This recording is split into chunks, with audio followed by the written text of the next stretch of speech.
Welcome to Buds and Blue Jays, your place for everything related to the Toronto Blue Jays. Here's your hosts Jesse Burrell and Riley McConnell. Now let's get on with the show. Hello, everybody. Welcome to episode 143 of Buds and Blue Jays. This is your place for all things related to the Toronto Blue Jays. I'm your host, Jesse Burrell, joined as always by my co-host, Riley McConnell. And today on our show, Riley, we are officially into the offseason. The World Series has ended, and congrats to Marcus Semien and the Texas Rangers for taking home October's biggest prize. But we on this show are officially now into offseason mode, with free agency opening its doors just 5 days from now. Today, we're going to go up and down the Toronto Blue Jays roster, look and see how much money the Blue Jays have to spend, talk about team needs, and maybe even give a name or two on some players we would like to see become Toronto Blue Jays at some point in this offseason. But before we dive deep into the episode, Riley, how was the rest of the World Series? Are you ready for the offseason? What's going on? I mean, first, I guess, congratulations to the Texas Rangers, an organization that's been around for a long time. First World Championship. Hard to believe, really, but that's, hey, they came up big at the right times. I really wanted the Diamondbacks to pull through, for Moreno and Lourdes' sake, but I guess you can say, XJ, Marcus Semien in his very short time with the Toronto Blue Jays, how impactful he was. I mean, for a 5-game World Series, it was pretty good. Kind of weird not having baseball on now. I'm excited to see what happens as we roll in. I mean, this is with the early November right now. So, I mean, this is a very weird part in my calendar as far as what I watch on television. And, baseball isn't in the question, but looking ahead into what the team could shape up next year could be very interesting, Jesse. I haven't crunched the numbers completely, but still in a big dreamer mode for this 2024 Toronto Blue Jays lineup. Yeah, the offseason is just getting started, and Riley, you haven't crunched the numbers, but I have crunched some numbers, and we're going to get into those numbers about what the roster will look like, how much money the Blue Jays will have to spend, and honestly, we can dream. We can try to figure out what this Blue Jays team is going to look like come the offseason. Now, I want to start this by saying, I guess we have to go one of two ways. The Blue Jays have their core, quote unquote, core players under control until the end of the 2026 season. So that's Vladimir Guerrero Jr., that's Jordan Romano, that's Bo Bichette under contract. I think even Kevin Gausman lines up on that scale for 2 more years, right? So it seems like the Blue Jays' window to win a World Series, unless something dramatic happens, is going to be within those next 2 years. So the Blue Jays really have 2 options going into this offseason. It's one, they try to add a lot of players for long-term salaries, but just get them in here and try to win in this next 2 years while this core is still together.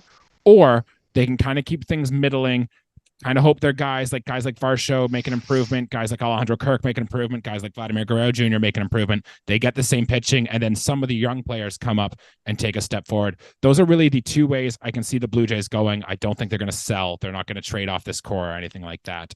So Riley, out of those 2 routes, I guess, which way do you want to, and I guess which way do you think the Blue Jays are going to go this offseason?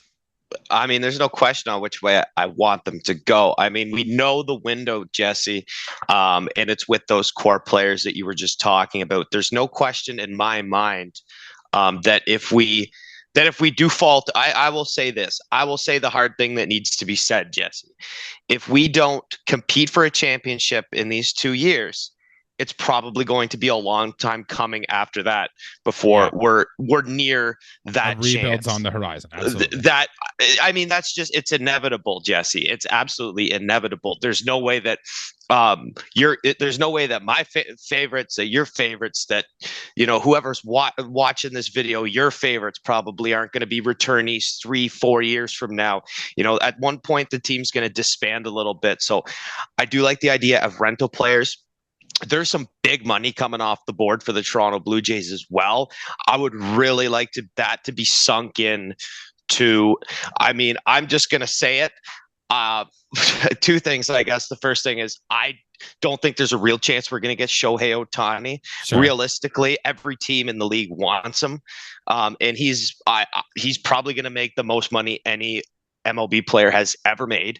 But I still think there is quality talent out there that we can sink that money in because a guy like Hyun-Jin Ryu, I was looking at free agents available, and Hyun-Jin Ryu had this, I think, was second or third with the highest paid salary coming off the books for any team in Major League Baseball. So it's a big number coming off, and I really think that we can, put that money where it's needed, and an offense in my mind is where it's needed, and then maybe putting a complementary pitcher with the already good staff, hoping that they repeat the year that they had. And I mean, it's easier said than done, Jesse. We're not the guys behind the desk. We're not making these calls. You could go 1,000 different ways, but the way we have to look at it is basically, we got to win in these next 2 years, and we got to find the now players. We got to acquire these now players that are going to not make an impact 4 years from now. Don't care about that. We need players that are going to make an impact in the game starting next season.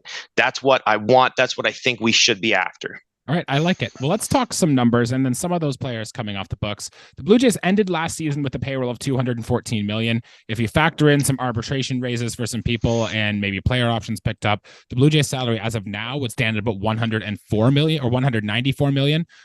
Mark Shapiro talked about his end of year press conference that they expect that number to be in about the 240-ish range, which sounds like they've got about an extra $30 to $55 million to spend per year on a player 2 or 3 this year.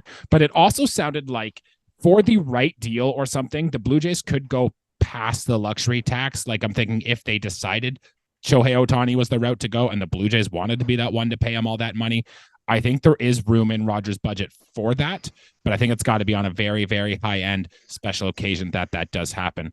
But let's get into the little nitty-gritty here, and I guess as things stand right now on the Blue Jays roster, the Blue Jays have 7 players guaranteed under contract for next season. Those players are George Springer, Kevin Gausman, Chris Bassett, Jose Barrios, Yusei Kikuchi, Jimmy Garcia, and Bo Bichette.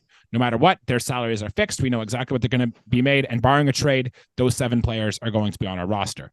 The Blue Jays then have 13 players that are arbitration eligible, which means they're under team control, but their salaries are still unknown. These players include Adam Simber, Trevor Richards, Danny Jansen, Vlad Jr., Tim Meza, Kevin Biggio, Eric Swanson, Jordan Romano, Genesis Cabrera, Santiago Espinal, Dalton Varsho, Alejandro Kirk, and Nate Pearson, with Alek Manoah not even arbitration eligible yet because of his debacle of what happened with him this season.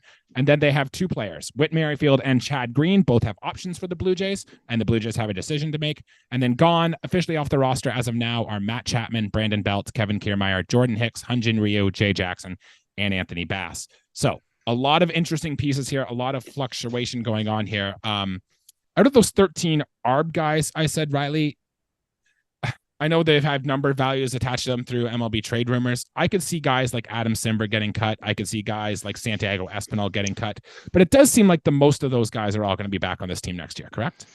I mean, that's I think for the most part, unless a guy has had a really bad year, if you think that he can be a plus WAR player, essentially, if he can give you innings out of the bullpen too, you got to bring them back for arbitration. Free agency, kind of tallies a little different for me, but you still kind of have control over the player with arbitration. And I mean, it's good. It's just good to fill the roster there. These players can be moved at later dates as well, via trade or whatever it is. And some of those guys still have options, and you're not getting into the tens of millions of dollars there. I know that Rogers has money, and we're going to pay. Yes, we're going to pay my phone bill, Riley. We know Rogers has money. They have the utmost amount of money as far as ownership goes in Major League Baseball, and if we want to raise our ceiling to the $300 million whatever mark, and go from there and really make a splash, then I mean, let's do it. But as far as I think you offer arbitration to 90% of these players at least. As far as our free agents go, the free agent pending, I think it's time to depart from probably everyone, except if we can get Jordan Hicks back for a reasonable deal. I think that would be amazing. Yeah, let's talk about the player options first before we get to the guys who are right free agents, and that is Whit Merrifield, who is under. He has an $18 million mutual option, so both a player option and a club option for one more year. And then Chad Green, who has that really weird contract he signed last year, if you remember it. But basically, it stands out. We either let him walk, or he signs for 2 years, $21 million, or 3 years, $36 million. I could see honestly all three working with Chad Green. But if you're the Blue Jays, are you picking up those options on either of those players first and foremost? Well, I'm not taking Whit. Yeah, for 18 million, that's not a chance, not a chance. And that there was a time in the league where Whit Merrifield would have been worth that money. That's pre-free agency Whit as well.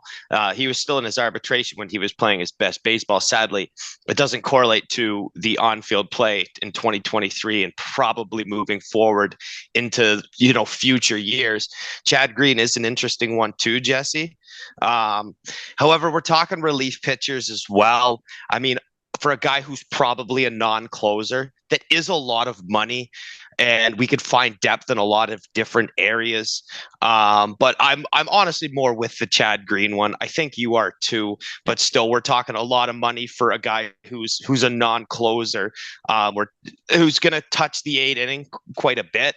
If he's good, if he's not, then it's going to backfire on us. The funny thing is, too, it's not a 1-year deal, the pickup being 2 or 3 years, which is, hey, he's got a good agent, I guess, to negotiate a contract like that. I mean, he's not a spring chicken anymore. He's still a great relief pitcher, but I'm going to say it again. The key word here is we're talking non-closer type pitcher. Making that kind of money. And I mean, if we're going to sink into the double-digit millions, I mean, I don't love it as far as bullpen arms go, because we are deeper than we think in the bullpen. Mm-hmm. And I will mention that a little later about some other bullpen arms. All three are very realistic. I would love to have Chad Green back on this team, but again, the price is going to be right. And I'm with you on Whit Merrifield. Thank you for what you've done, but it is time for you to hit free agency and see what you can do. The other players, you already mentioned Jordan Hicks, Riley, but Hyun-Jin Ryu, Kevin Kiermaier, Brandon Belt, Matt Chapman, Jay Jackson, and I guess technically Anthony Bass, even though he's already been DFA'd. Are you giving a qualifying offer to any of these players? And for those of you who don't know, the qualifying offer will be at just over $20 million this year for a 1-year deal. The player will have an option to accept that. If they decline and they sign with another team, that another team will have to give up I believe it's a compensatory first-round pick to the Blue Jays if they go sign somewhere else. So are you offering that 1-year, $20 million contract to any of these players, or are you just letting them walk for nothing? I would be okay with letting them walk. If I'm going to do it to anybody, and it bugs me to say, I don't want to get too in depth on what I think about each and every one of these players. However, I don't think that we should do that with Matt Chapman. Okay. And I would like to say we could do it with Hyun-Jin Ryu, but again, that money that could be going to Ryu in that qualifying option or contract renewal, I think could be invested into a free agent pitcher who we should bring on this staff. Nothing against Hyun-Jin Ryu, but I think his time as a J is probably up. I can't be the only one. There was a time where he was one of the best pitchers in all of Major League Baseball, but his stuff just isn't the same. Yeah, when you can't locate a soft throwing left-hander. I mean, we know the story. We watched it this year, and I think that we just let him go, Jesse, and like I said, invest that cash into someone who's going to be a bigger impact piece, a bigger bat, or a better arm for the Blue Jays in this next year. Yeah, the only one on this list I could consider giving the 1-year qualifying offer to is actually Matt Chapman, and simply because Scott Boras is his agent, and Scott Boras has been profoundly known to make sure his players go to free agency. So I do think that some team's going to look at their hard hit numbers. Some team's going to look at how Matt Chapman hit more baseballs 400 feet that weren't home runs than any other player in baseball. Someone's going to look at the Matt Chapman in April who hit 15 doubles that month alone and is likely going to give him a multi-year deal, and the Blue Jays will get compensated out of that. But I think that is it out of all those players there. Well, that would be nice because I mean, Hoagland's going to be he's going to be a good pitcher in Major League Baseball in a short time. So let's at least if we're relinquishing him, and if we get a compensatory pick, then it's something. Keep the keep the pipeline moving, because we did send 2 guys out. If Chapman's going away for nothing, so be it. But if we get a pick back, bonus. Okay, so let's assume that happens. All those guys reach free agency and none of them are back at the Toronto Blue Jays. And now let's be with the caveat that may change as the offseason goes on, right? We might get one of them cheap. One of them just decides, say Kevin Kiermaier is just like, no, I love Toronto. I never want to leave. I'm coming back. That'd be great. We would love that. But let's assume they are all gone. As the Blue Jays roster currently stands right now at this moment, it looks like this. You have a catching tandem of Kirk and Jansen. I think we're both safe to say, unless something crazy happens this offseason, those guys will both be back behind the plate for next year. We have Vladimir Guerrero Jr. at first base. Davis Schneider lines up as our everyday second baseman right now. Cavan Biggio is lined up as our everyday third baseman right now. We have Bo Bichette at shortstop. And our outfield would go Springer in right. Varsho would likely move full-time in center. And this puts like Nathan Lucas as our full-time left fielder right now with a DH of like Spencer Horwitz. And then your bench has guys like Santiago Espinal, who might get cut in arbitration, Ernie Clement, Otto Lopez, and whoever isn't catching between Kirk and Jansen. So out of that lineup, Riley, I don't know about you, but I think there are some definite needs here the Blue Jays need to address going into this offseason. Yeah, and I mean it lines up for the future conversation on what we're going to talk about here shortly with who we think and things like that. But yeah, I mean Nathan Lucas isn't an everyday left fielder. It's nice to have that depth. I'll go back on it and say if Cavan Biggio can handle the pressure and he performs and he is our everyday third baseman, I would absolutely love that.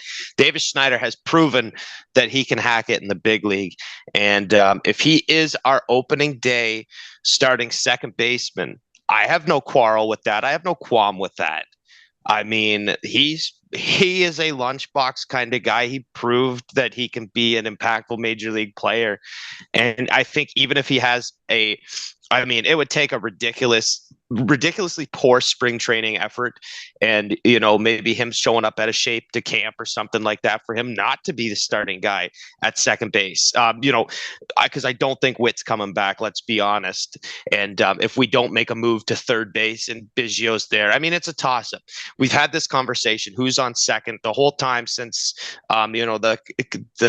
the creation of this podcast, Jesse. And I think Davis Schneider is a great guy to roll with. If he is the guy who starts second base on opening day, I think that's great. That's fine. But I still hope we made moves elsewhere to add the depth, to add the talent. Because if the Blue Jays go into camp this year with that lineup in place, one, the fans are going to go nuts because we did nothing to improve our offense that already disappointed coming out of last year. I do think the Blue Jays need to do something. We need probably more outfield help because you cannot have Nathan Lucas starting full-time in left field. I guarantee you they signed one, if not two outfielders or make a trade for some this offseason. The Blue Jays clearly need more power.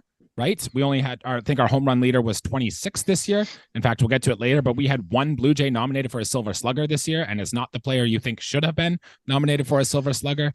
And I do think the infield depth is nice, but I think we need more consistent offensive production from the infield. So I would expect the Blue Jays lineup actually come spring training next year to look dramatically different with two or maybe even three names added in there.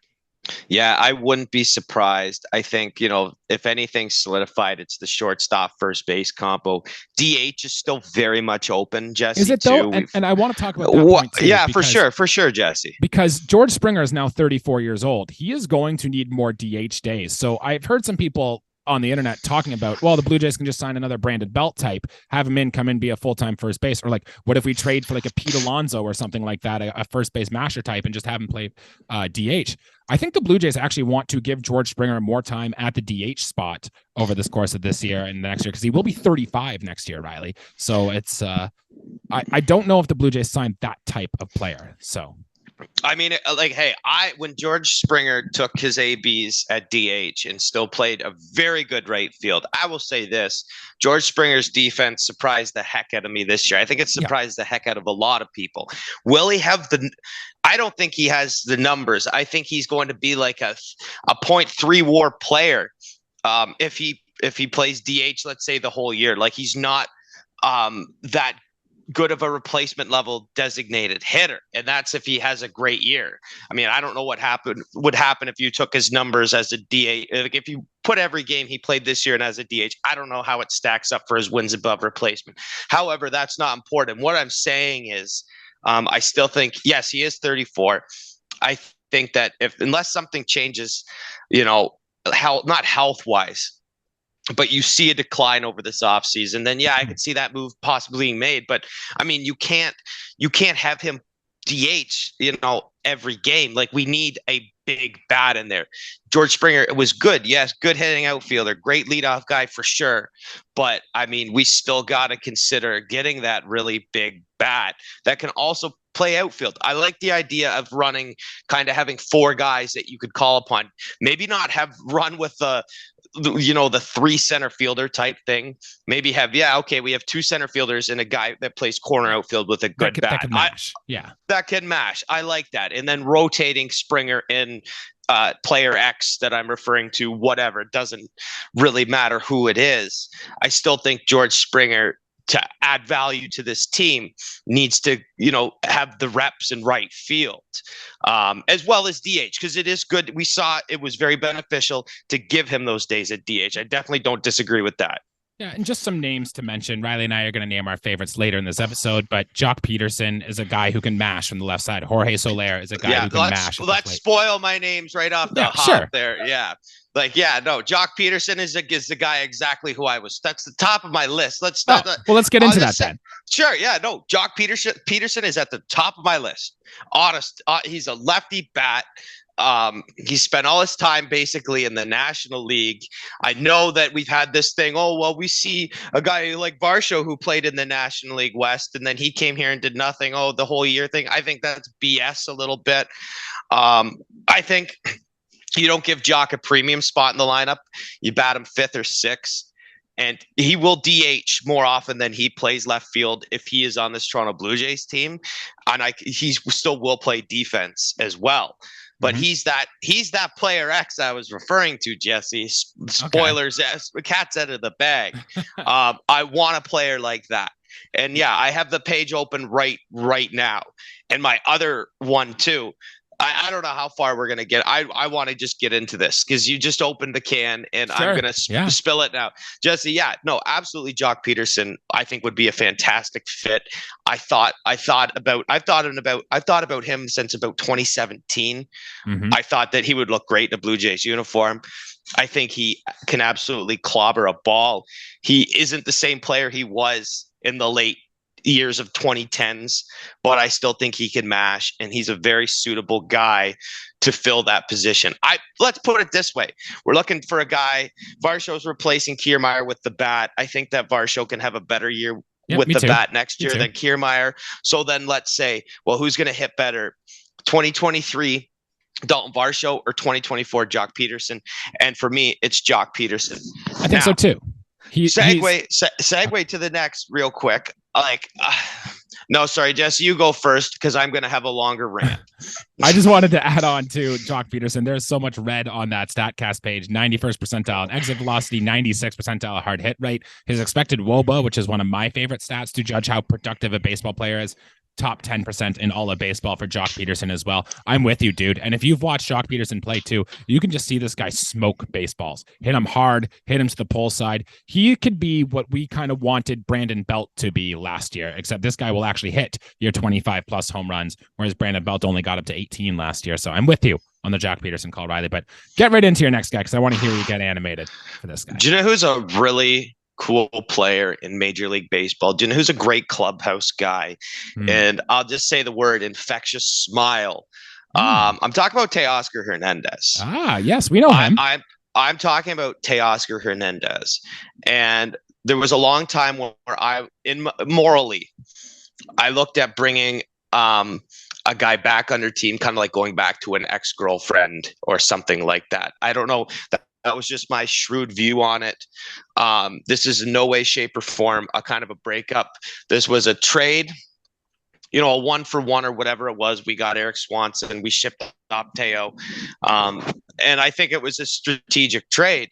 However, Jesse, I mean, Teo's in free agency. We're looking at available free agents, and he really fits the bill for me. This is another guy. We're talking about right field now. You want to split some DH time with someone for George Springer? Well, there's a guy who plays the same field. There's Teoscar Hernandez. He's been in the Blue Jays. He knows this team. In fact, he's going to come in and be an impact piece right away. I know for sure he's liked by his teammates. He hasn't spent a whole lot of time with the coaches yet. And also, we don't know which coaches are coming back and not coming back besides John Schneider, whatever. Like, well, we'll get into that later on. But I mean, we know what Teoscar Hernandez meant to this team, and he could still mean something to this team. We're talking about big bats available, and Teo's a pretty big bat, and he's been here. We know what he can do.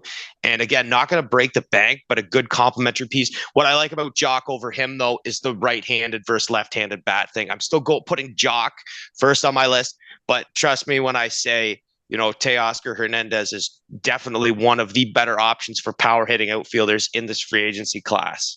Riley, who do you think will be a better hitter just next season alone? Teoscar Hernandez or George Springer? Oh, I Teoscar Hernandez. Without even a doubt in my mind, Teoscar Hernandez over George Springer. See, because I think I'm on the George Springer camp here. I didn't like what I saw with Teoscar his first year in Seattle, and I kind of thought the Blue Jays might have been a little smart getting rid of them. He did hit 26 home runs in Seattle this year, where he hit 25 his final year at Toronto, but he played 30 more games in Seattle this year than he did with Toronto. His walk rate dropped to a career low. His strikeout rate went to a career high, was pretty much a league average hitter throughout the course of the season. And then that defense we know we had in the outfield was still kind of choppy for Teoscar Hernandez. I wish him the best, but I do think his best years, particularly his best power years, are already behind him as he's turning to the wrong side of 30 now. So I'm definitely with you on Jock Peterson over Teoscar Hernandez. But I think I'm out on Teoscar, but I'm wishing him nothing but the best. Oh, yeah. We know what he meant to this team. I just like to dream on the fact that we can have a reunion with Teo and he come back. Though, I mean, in the other name, I would have just spend no time on him at all. Adam Duvall as well. Yeah, I like that one better. Another guy who could hit a baseball, and I'll just leave it at that. The only problem is we're talking righty versus lefty at bats. Jock's my number one guy, and outfield is where we got to look at. Your corner outfielders should possess a little bit of power, and I think that's really what this team needs more than anything at this point. We need a big bop and bat that can play corner field. I mean, it kind of works because my two names that I wanted to see the Toronto Blue Jays acquire here are both position players as well. So I guess we can talk about them here before we get into pitching. I do want to say, though, I would be happy if the Mets decide to sell and we got Pete Alonso. Jorge Soler would be awesome. He just declined his option in Miami. I would love to see him come here because he hits the crap out of the ball. Willy Adames in Milwaukee and Rhys Hoskins, who didn't play all year, but has been a known power bat. I wouldn't mind seeing any of them come to Toronto. But I'm thinking, Riley, that the Toronto Blue Jays should look at making a trade, and they should make a trade with the Washington Nationals, because the name of the player that I really want to see the Blue Jays go get this year is Lane Thomas, who plays out there in Washington. He hit 268, 315, 468 last year with 28 home runs, 20 stolen bases, and was a 3.3 WAR player. Riley, I know you want to say something about Lane Thomas, so give me your instant reaction. I did not have you saying Lane Thomas on my bingo card for tonight's pod. I think that's incredible. And I think you're thinking like the GMs in Toronto when you know that he has team control.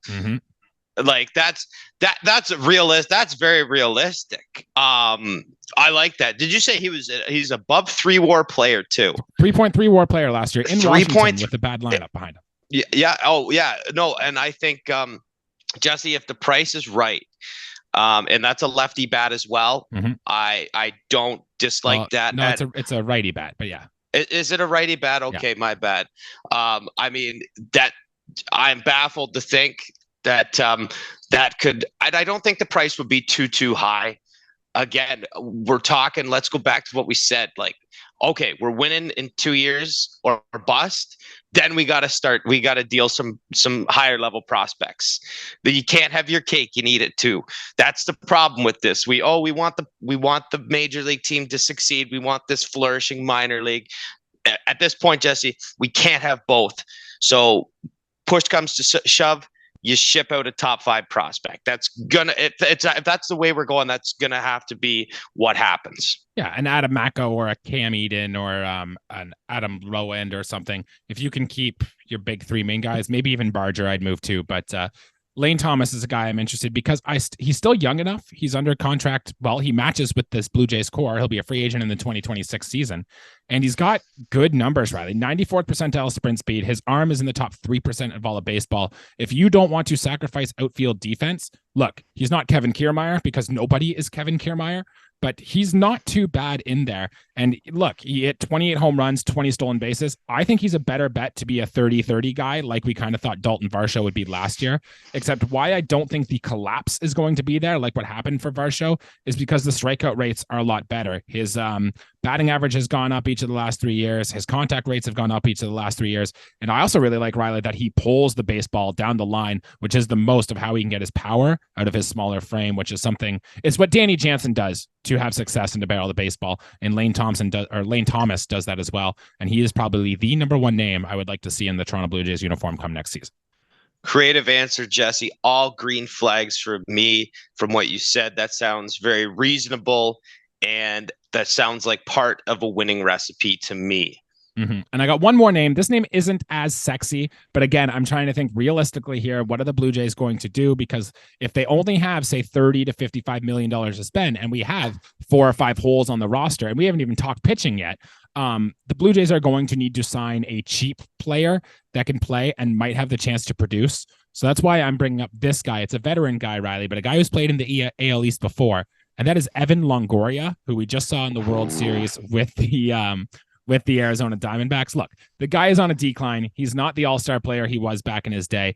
But the reason why I think I want him is because he can be had very cheap. I think he would definitely sign a 1-year deal. So when your third baseman in Buffalo, Addison Barger or Elvis Martinez, are ready to take over, he can platoon with Cavan Biggio if you think Cavan Biggio can be your left-handed solution at third base.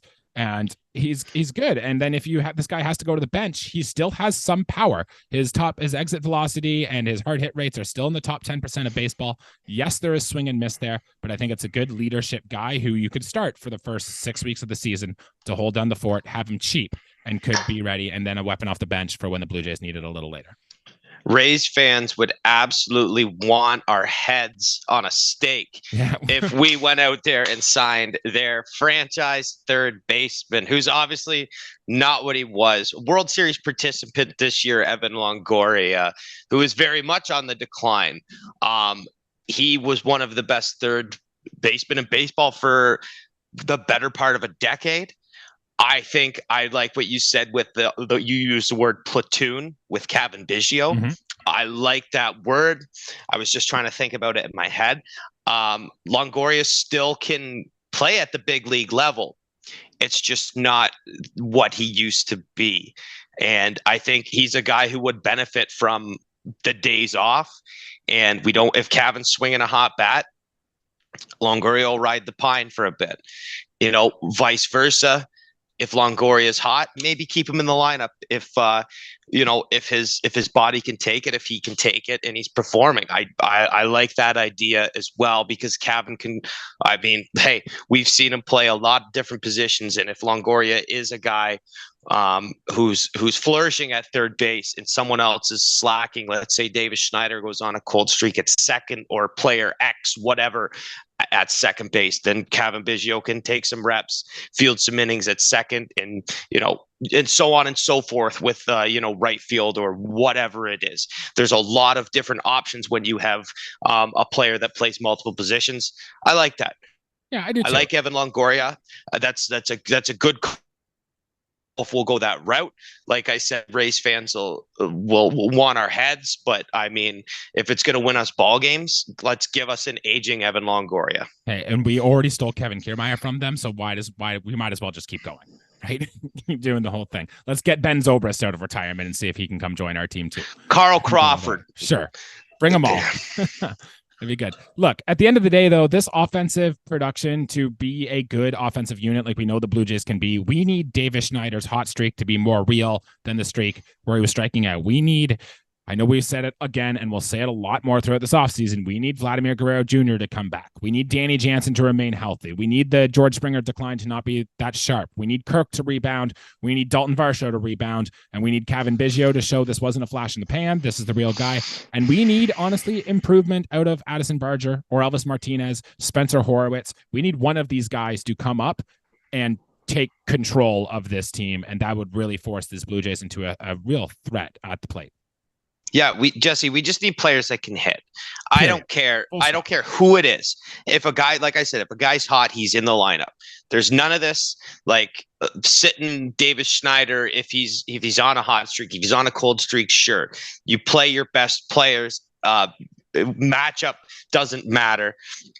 Like it's do or die in the next 2 seasons, and it starts with the off season, it goes into spring training, and then it's up to the players.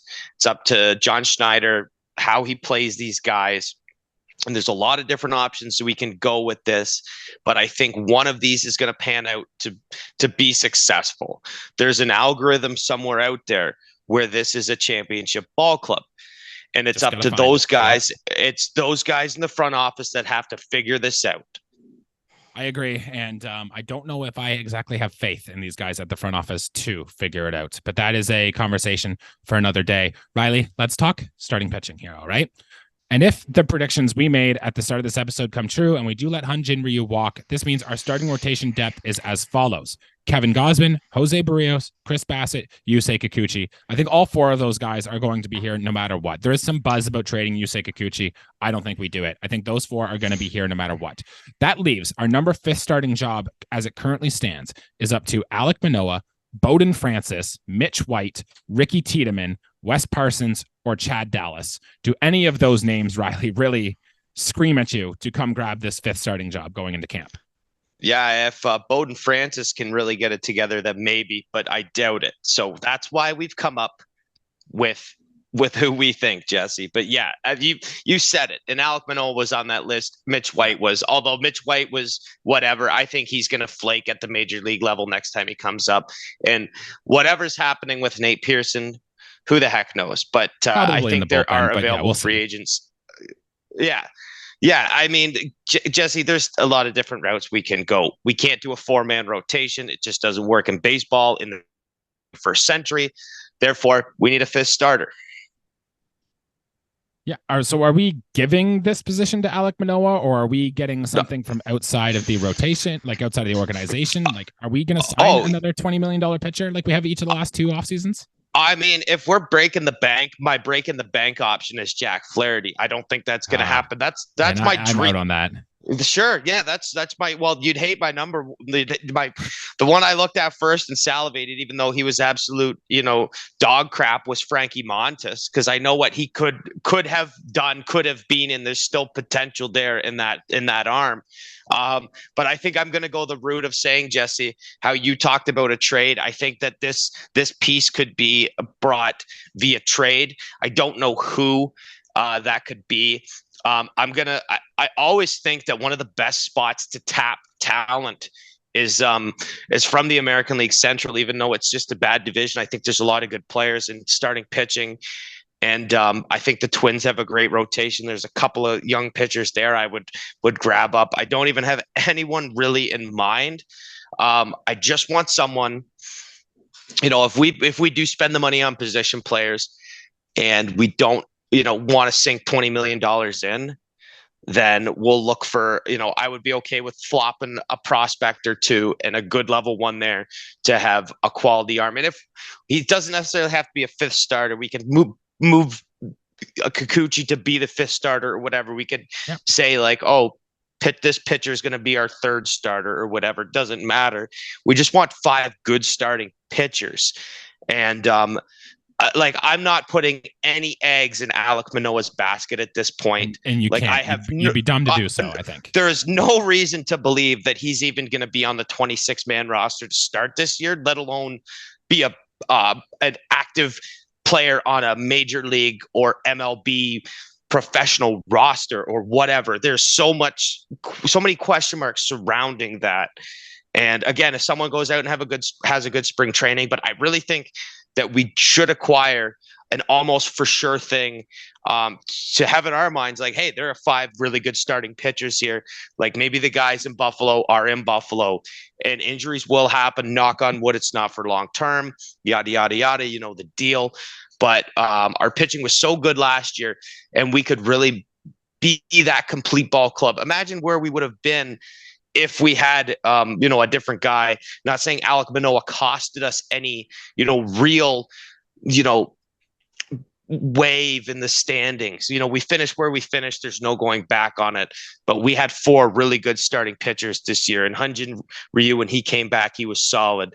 And if we had 5 guys clicking at the start of the year and jump off to a really good first 2 months of the year with 5 pitchers, I mean, then we're in a really good spot. You saw how Tampa Bay made out early off in the year. They were flying.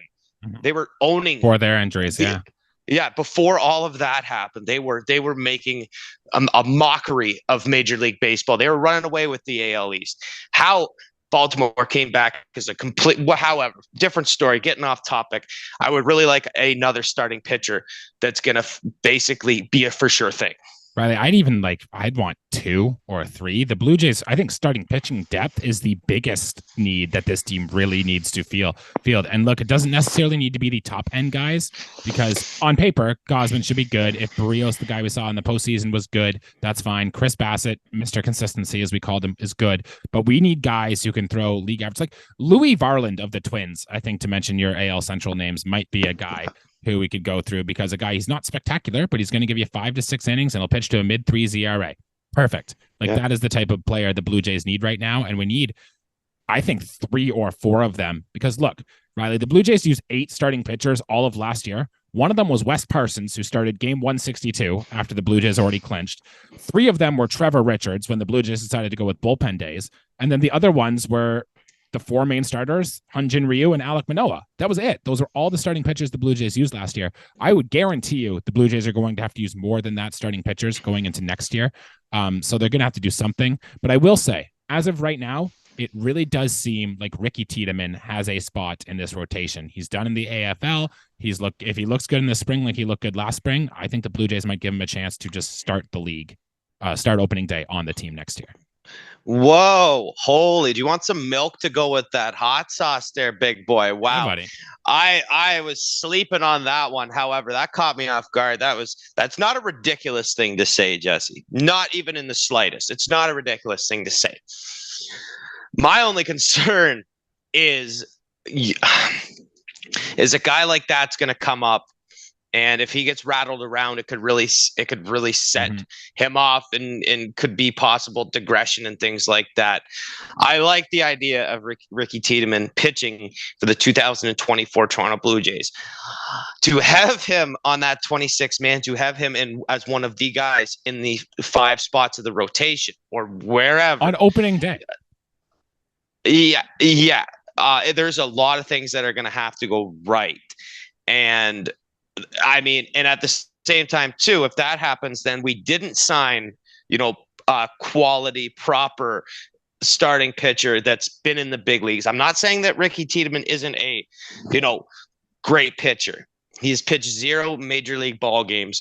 I think that if we're going to go with this roster to win a championship, every single player has had major league service. Someone at one point, this has got to be a proven player in Major League Baseball. Ricky Tiedemann has proven himself as an elite minor league ball player at this point, and he has such a long career ahead of him. And screw it up, though, eh? That's the thing. I don't want to screw it up. And are there better options to go with? Again, nothing against Ricky Tiedemann. I really think that he's going to be an amazing pitcher at the major league level. Just when is more a question mark to me. And again, it's not out of the question that he's starting a game in this upcoming year for the Toronto Blue Jays, but we do have other ways to go. Ricky Tiedemann is going to have to set the world on fire, quite literally, for him to be one of those 26 guys, to be one of the 5 in that starting rotation. I'm rooting for it. I do want to show some love to Bowden Francis and Mitch White, who both at times did show quiet pieces of excellence. And I always keep an eye when a pitcher does do something like that, albeit it was on the minor league side. Some names I wanted to just throw at you because I know you guys listening just love names, so you can dream about these things. But I think it's the player group of like Michael Lorenzen, Yoshinobu Yamamoto, who would be coming over from Japan, who the Blue Jays have already scouted. I think we're going to talk about him in another episode later this offseason. Kenta Maeda, who I know the Blue Jays have liked in the past. Matthew Boyd, who used to pitch here. Seth Lugo is another name. And if the Marlins do decide to trail, if we can get their lefty Edward Cabrera off of them, those are all names I think the Blue Jays would have interest in to fill one of these spots. Jamer Candelario, just to name one more, if we don't decide to go with Biggio on third base, whatever. I mean, we're not going to sit here and name the full free agency list. Well, not this episode.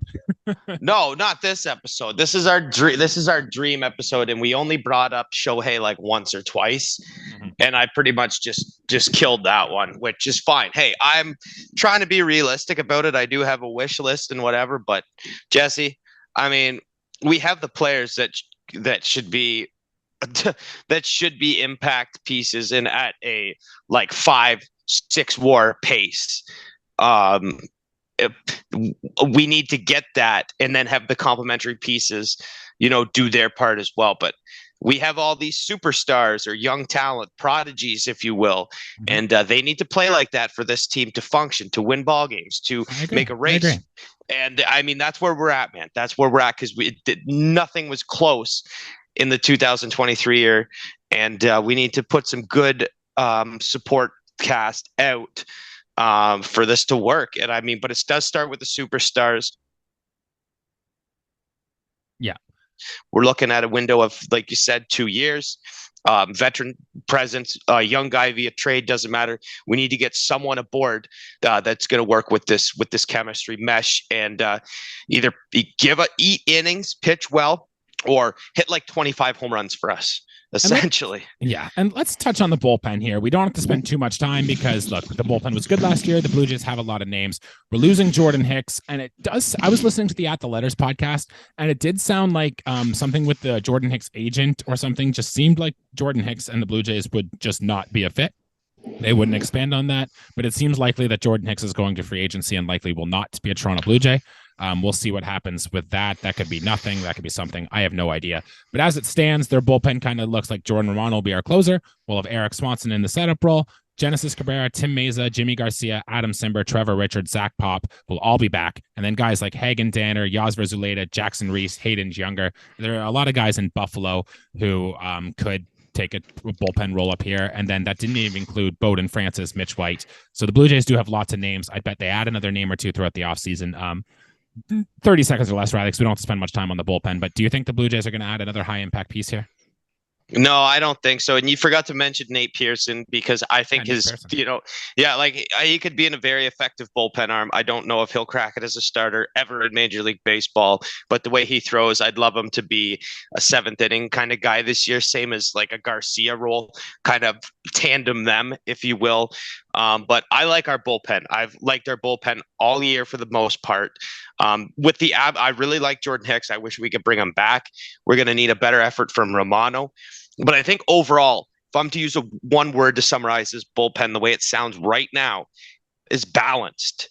It's very balanced, Jesse. It's nothing too flashy, doesn't scream sexy, but at the same time, too, a lot of those guys just get the job done. Yeah, and the Blue Jays have shown over the last 2 years, too, that they are not afraid to go out and make a high addition bullpen piece at the trade deadline. And I would bet if the Blue Jays are in contention again this year, they will likely do something very similar again at this year's trade deadline.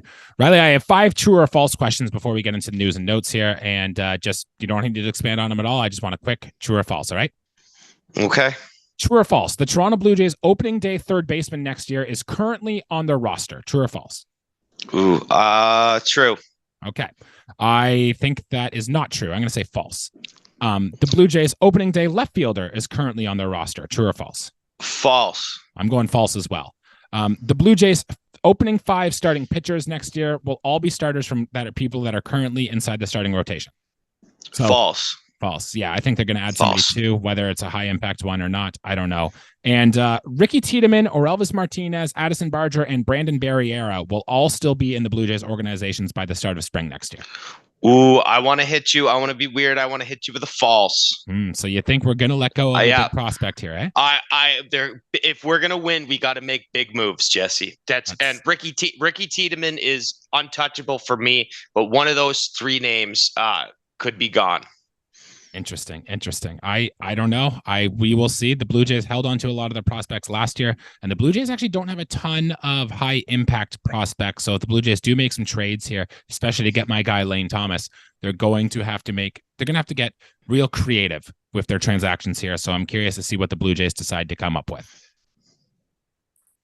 Right. Yeah, absolutely. You got another couple true or false for me, eh? No, I don't, but I do have some news and notes. It's been a while since the Blue Jays have come out of the World Series, and there's some stuff going now.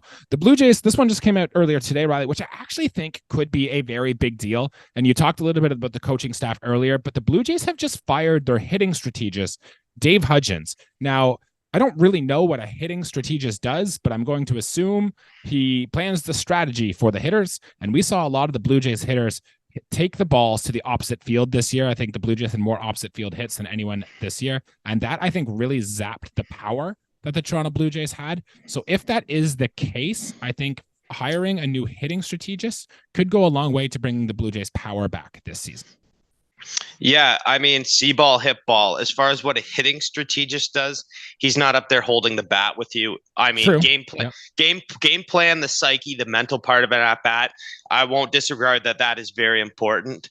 If you can get a pitch, and if your name is Bo Bichette, you can get a ball to the opposite field and hit for power. That's great.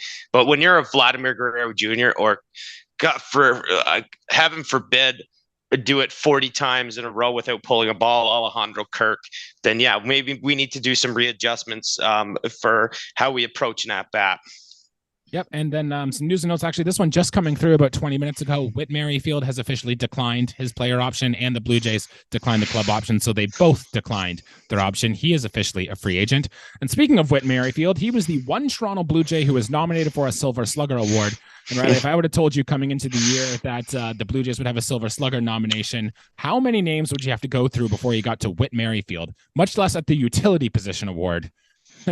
Which, I don't know. I didn't remember if that was a thing last year. Never doesn't register in my mind as an award. I know it's very legit. Not going to dock that or make fun of that in any way. But one finalist, not even a recipient, one nomination, one finalist, whatever you want to call it. I'm not going to name players, but you would have to go through quite a few before I would land at Whit Merrifield.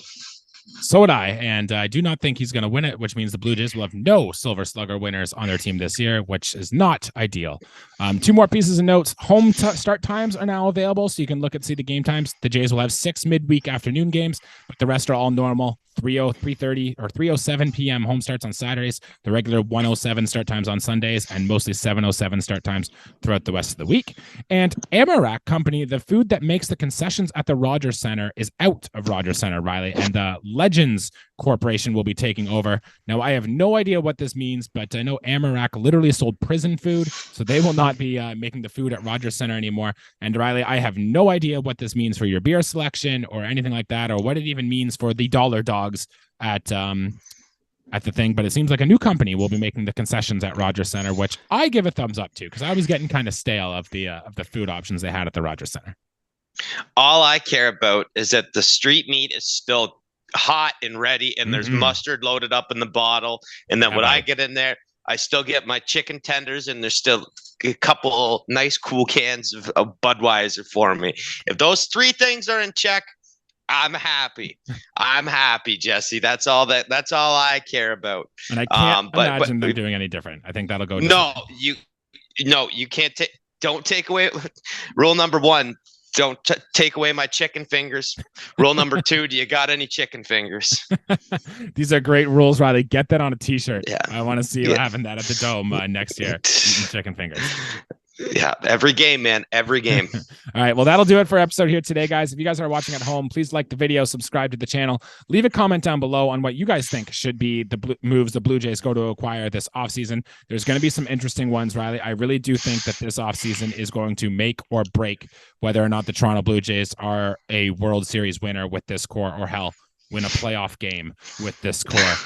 We will wait and see, though. So leave a comment, like the video, subscribe to the channel, follow us on our social medias, Instagram, Twitter, and TikTok. We'll get more active on there as this offseason goes on. Riley, anything else to add before we get out of here today? No. We got a long off season ahead. Viewers, listeners, buckle in. There's going to be some moves, many moves. We don't know yet. We don't know. Jesse has not a lot of faith in our management. I might have a sprinkle more of faith. But we'll bring whatever news arrives, and yeah, hopefully it's good, because Jesse, I'm fixated on this 2-year window, and every second I think about it, the more and more I think, like, we got to make some big moves, and our big players need to do big things. Let's just, for a second, one Silver Slugger nominee, Whit Merrifield, and it's not one of our big guns. Bo Bichette being hurt this year, total exemption, whatever, blah, blah, blah. We need a ton of guys to pick it up, our core guys. So that's about all I have to say, Jesse. Me too. We'll have a lot more discussion points. We'll get into some Blue Jays rumors, maybe dive into the free agents list and whatever, as free agency officially opens 5 days from now. If the Blue Jays do anything dramatic, you can bet that we'll be back here talking about it. But until then, we'll see you guys next week. Let's go Blue Jays. Thanks, guys.